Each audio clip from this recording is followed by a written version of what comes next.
Circumstances have changed, and we must respond to the facts on the ground. Governor Kathy Hochul announcing an indefinite pause to the rollout of congestion pricing that was set to go into effect on June 30th. The future in context is taking it to the streets. I think a lot of people are downright mystified by why she would make this decision at this point in the game, because all she had to do was nothing for 3 weeks and it would have taken effect. Sometimes good news is no news. And so we have a responsibility, I think, to make sure that we do cut through the BS and talk about real things happening.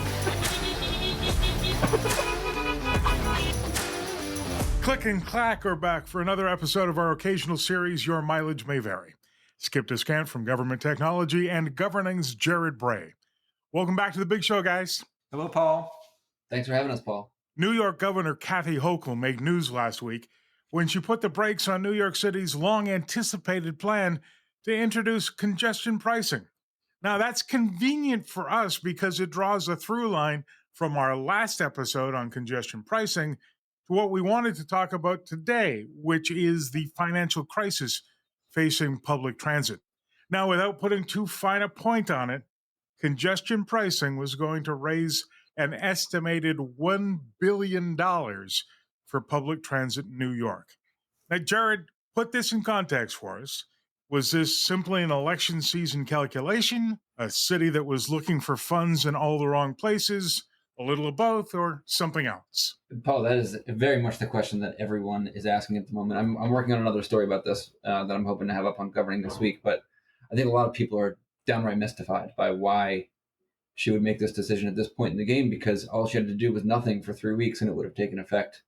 The hard political work was already done. You know, there's reporting that says this was like somehow a gambit to help Democrats win in the fall because there were, voters were going to be opposed to congestion pricing and that would hurt Democrats. But I think that a lot of people are quite shocked that she would take this step. And I think people are quite worried that it's, a death toll for the next decade for this policy. Yeah, I agree. I don't know how this thing gets revived.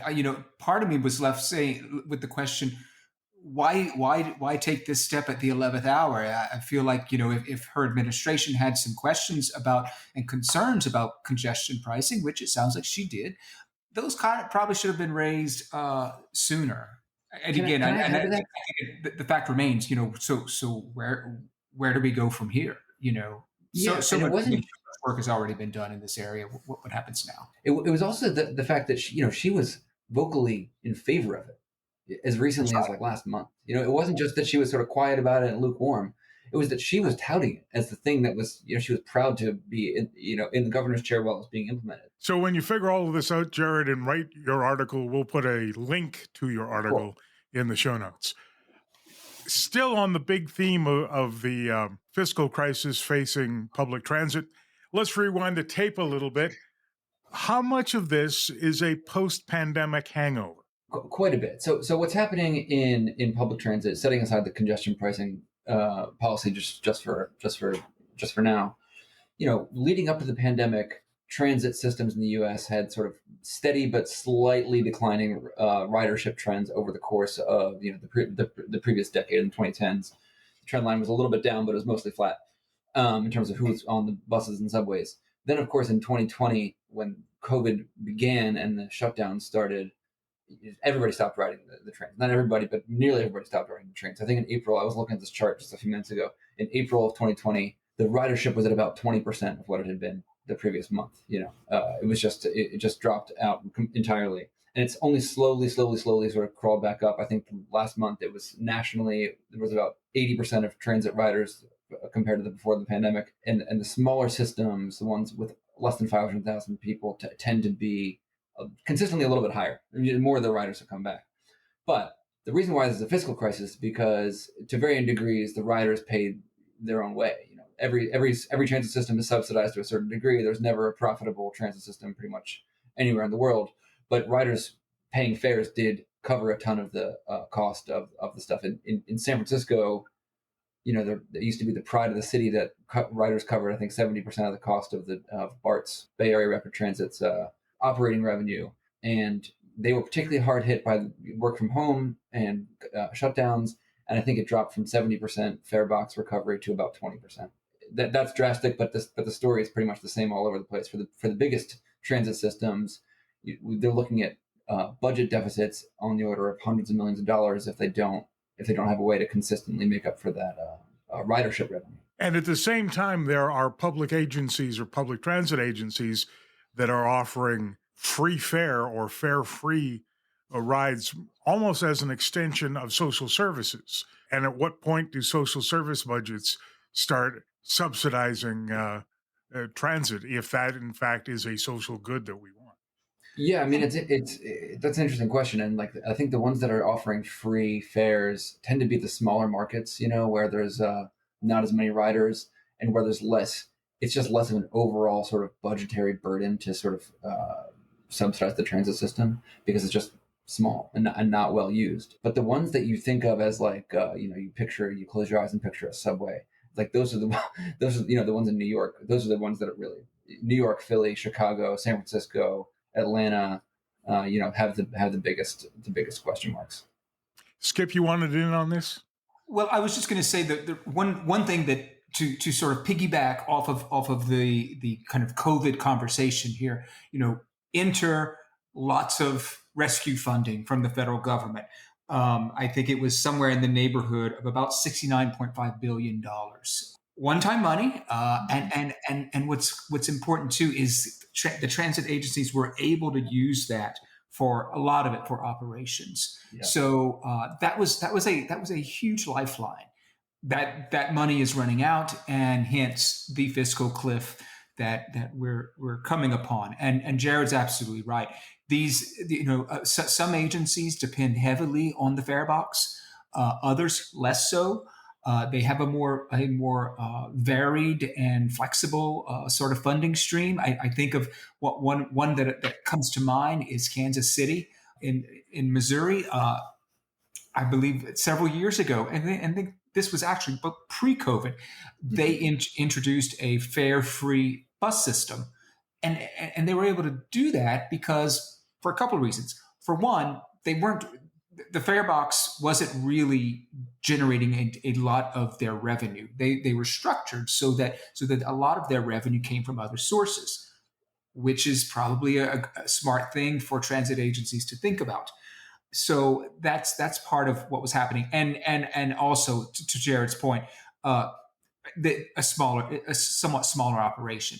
The question becomes: are they able to develop that operation? Are they able to sort of build that operation into a really nice, high quality system that expands ridership? And I think that's a key component right there. Let's extend that a little bit beyond the fare box. How are cities responding to the fiscal crisis? I mean, the agencies themselves have responded in a number of ways. I mean, in addition to the sort of loss in ridership, there was a simultaneous wave of retirements of bus drivers and train operators and things like that.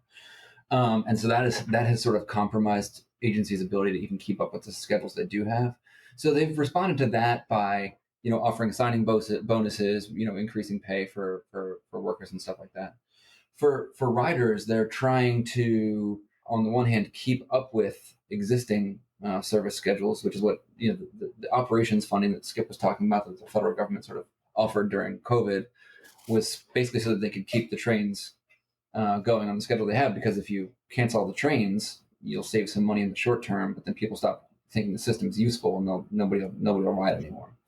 So they've tried to maintain service, and they've also been under pressure from politicians to make the trains feel safer. The buses and trains feel safer. There was a lot of open drug use on transit vehicles, going back to well before COVID. But I think during COVID, when the trains emptied out a little bit, it was much more visible that people were sort of using drugs on trains and buses. So they're trying to sort of improve the image. They're trying to maintain service. They're trying to bring back workers.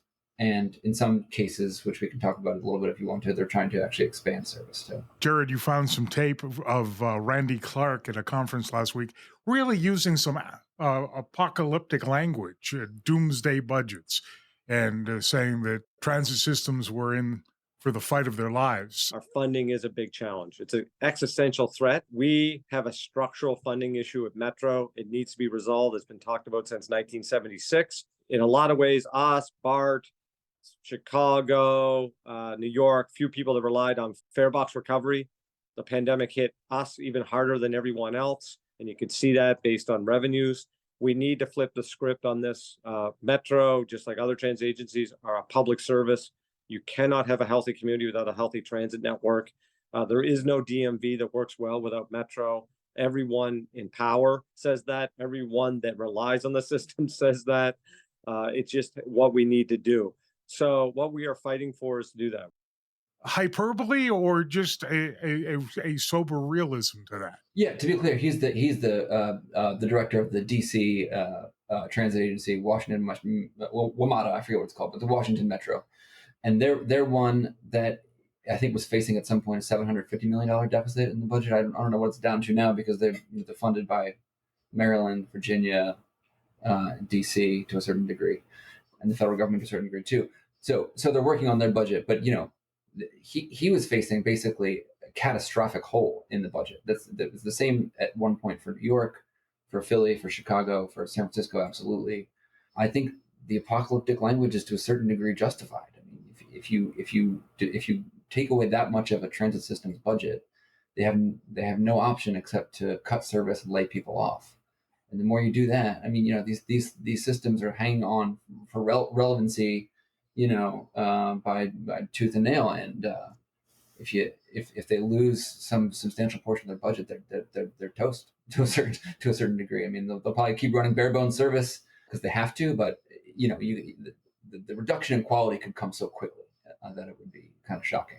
And I also think it's worth pointing out that even if ridership returned to 100% of pre-COVID numbers, there's still a gap. Because it just costs more today to operate these services. So, recovering full ridership, it's great, and let's hope it happens. And that's kind of where the trend line is moving. But that's not enough. I think that's a great point, Skip. And I think that one of the reasons to recover ridership is not just to get the fare money back, which would be helpful, but also to show politicians that the service is relevant enough that it deserves additional funding, because it's going to need additional subsidy one way or the other. And if leaders don't feel like there's a constituency of transit riders that sort of demand good service, then they're going to be sort of let off the hook to a certain degree, and not have to fund the services. So I think DC's leader Randy Clark and a lot of other ones are hoping to improve service, partly as a way to convince their leaders that they should pay up. In terms of paying up, what are we hearing from state and local leaders in terms of their responses to the fiscal cliff? It's been kind of all over the place. I mean, two I'll mention up front. New York, I think last summer was facing maybe $600 million of a budget gap for the MTA, which runs the train system and the subway system in New York City. The state there, Governor Hochul sort of passed a budget that covers that gap. Basically took away their fiscal cliff, gave them enough money by raising the payroll tax that they are no longer facing that kind of situation. New York is obviously an outlier because it's so critical to the sort of regional economy, and the subway is so critical to the city that people see it as sort of you got to do it no matter what. I actually read something recently, which maybe you can leave in, but that if you took the subway system in New York and you just spread it out end to end, it would stretch from Times Square to Atlanta. I mean, it is so much bigger than every other transit system in the U.S. combined that it's like not even really part of the same conversation. Anyway, they solved their fiscal situation for the time being, at least on the operations side. Minneapolis did something similar. The Minnesota state legislature increased funding for the Twin Cities Metro so that they wouldn't have these budget gaps. In Pennsylvania, where I live, the state legislature is debating an increase in funding for SEPTA. We mentioned DC, where Virginia and Maryland lawmakers are debating it as well.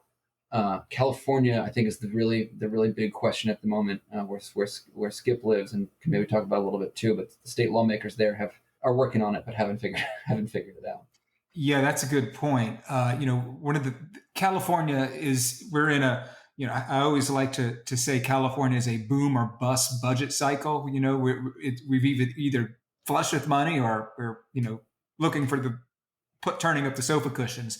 So at this point, the state is looking at some budget headwinds, some pretty significant ones. The governor has called for a number of cuts in a number of areas. That's going to make it harder for state lawmakers to cut checks to transit agencies. As much as I think it's needed, and as much as you have a number of lawmakers that feel like this is the right thing to do, and it's going to make it makes that hill a lot steeper. Yeah. The Bay Area is probably kind of the most at least it seems to get the most attention in terms of its budget problems. That's not to say LA Metro is sitting high, but LA Metro also has, the voters down in Los Angeles several years ago passed a major piece of local legislation. I think it's called Measure M, that helps to fund largely capital projects, but so the issue here is often the question around operations, but nonetheless, that's kind of the lay of the land here in California for now. We're talking a lot about funding, but since I work for Governing Magazine, I'll mention the governance piece as well. Because the other thing that state governments are considering is changes to the sort of jurisdictional, board makeup and things like that that actually govern the transit agencies. In the Bay Area, since Skip just mentioned it, I think there's 27 different agencies that run public transit to a certain degree.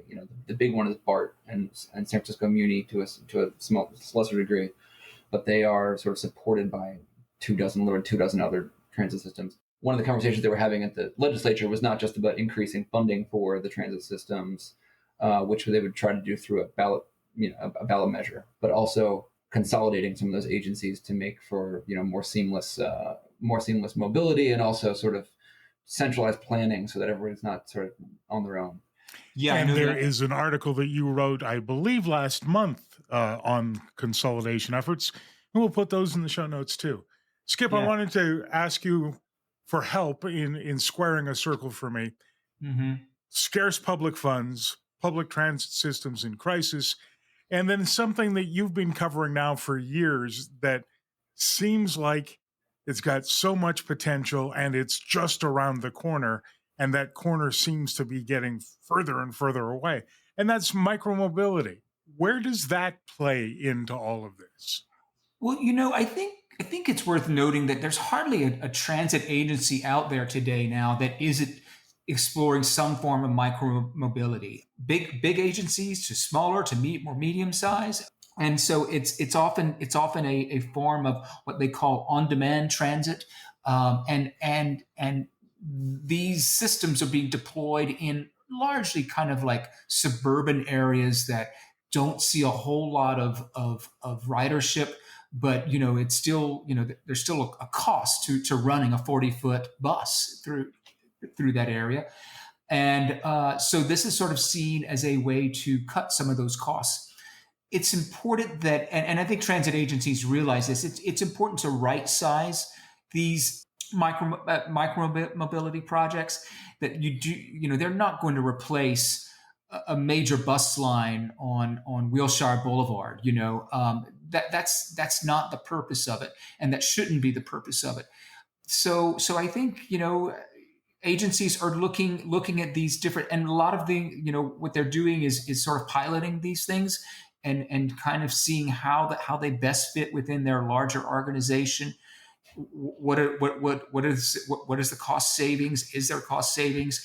And also, though, what is the user experience like? Are they able to pick up additional users and maybe connect them to the larger transit system? Using them to connect into the larger system it's all part of using technology, I think, to support these new ideas around public transit, because largely these systems are supported. There's a clear technology component to them, sort of a technology backbone that handles the booking and the algorithms to link up the rider with the transit vehicle and that kind of thing. It's sort of a transit version of ride hailing in a way. So, and there have been some examples of cities that have gone strictly to on-demand transit. I think of Arlington, Texas, I believe, is one example. I wrote somewhat recently about a small community in the Shenandoah Valley in Virginia that ditched their fixed route system for an entirely on-demand system, and what it meant is much better travel times for folks using the system, and for roughly about the same amount of cost. So, again, it's really looking at your needs and your location and seeing if this is going to work well. Won't always, but sometimes it can. And we'll put a link to that story in the show notes as well. Let's go out on this question, and it is that forecasting crystal ball question. Well, we've got the fiscal cliff, we've got an election cycle, we've got changes in technology, all of that stuff. What will the two of you be looking for in the next 12 to 18 months on this front? Yeah, I mean, the cliff is on that calendar. I think maybe like next summer is when most agencies have said they're going to be fully out of federal funds. So what I'm going to be looking for is like, are the biggest agencies going to be making drastic service cuts? I think some of them are likely going to be doing that. In some places there's going to be big service cuts. In other places, more state governments will step in and offer some additional subsidies that'll help keep services whole. But I think there's going to be the rubber's going to hit the road when it comes to what the pandemic really means for the future of public transit ridership in the next 12 to 18 months. I would just to add to the microtransit thing really quickly, I do think that there's going to be an incentive in some cases for elected leaders to say, well, why do we need that bus line if we can just cover it with microtransit? And especially as budgets get tighter and it gets more difficult to pay for these things, there is going to be a temptation in a lot of places to offer a microtransit service in a place where there's currently a fixed route bus service. It's not the same type of service, and it is a little cheaper to run, but it does allow people to say there's coverage there. So I think you might see a little bit more uptick in that kind of stuff as the tough choices get made about service. Yeah, I agree. I think some of those tough choices are coming. What happened recently, and I'll go back to where we started with congestion pricing as a lifeline for the MTA in New York, and you have the same, you have similar situations happening here out west. A review of congestion pricing scenario for the Bay Area that would help to fund transit in a big way. So, are those conversations, have we put a lid on those conversations? Are we going to be looking for other sources of funding, particularly Sacramento and that kind of thing? Yeah, it'll be interesting to see how things start to shake out. Much more to this conversation to come, but at the end of this day, your mileage may vary. Skip, Jared, thank you very much. Thank you, Paul. Thanks for having us.